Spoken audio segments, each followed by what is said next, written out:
Laupäeva hommik on ja varsti lähme jälle oma poetuurile. Ja siin on siis mõned alles jäänud asjad. Selle granaatõune peedid ma ostsin vahepeal juurde.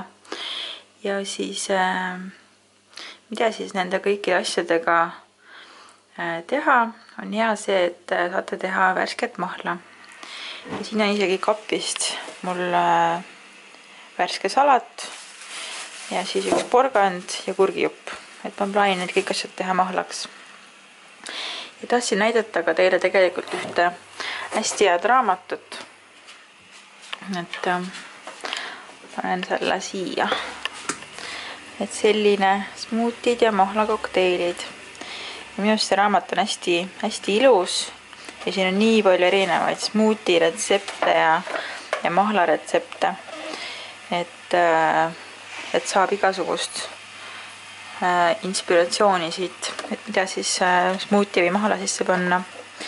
Ja soovitan teil ka selle raamatu endale osta. Ja nagu on ju super ahvatlev pilt. Sain siis nii palju igastaid asju, et siin on mandariinid, siis all on terve kuhi õunu, pirnid, natuke jääsalatit. Ja siin on veel mandariine, porgand, peet. Siis siin all paistab granaatõun, mingi kurgijupp. Ja siis need kõik lähevad nüüd mahlaks.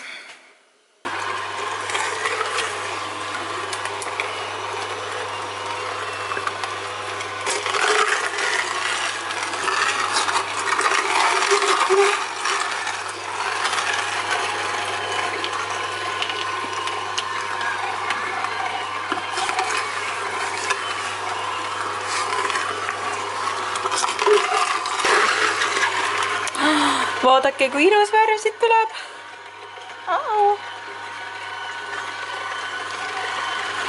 Nii ilusad, sellised puhtad ja kirkad värvid tulevad siit välja.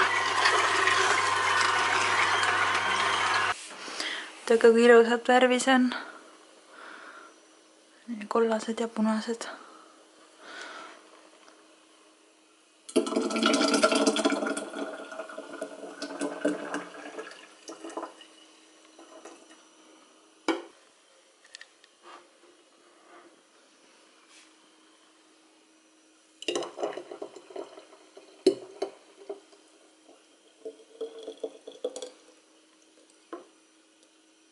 Ja sellest kõigest ma sain siis siukse 3-liitrise purgitäie mahla.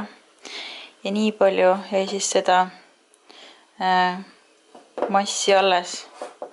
Ja nüüd ma võtan siukse kaussi ja sõela ja siis kurnan selle mahla läbi sõela, et see mahl oleks hästi puhas ja selge.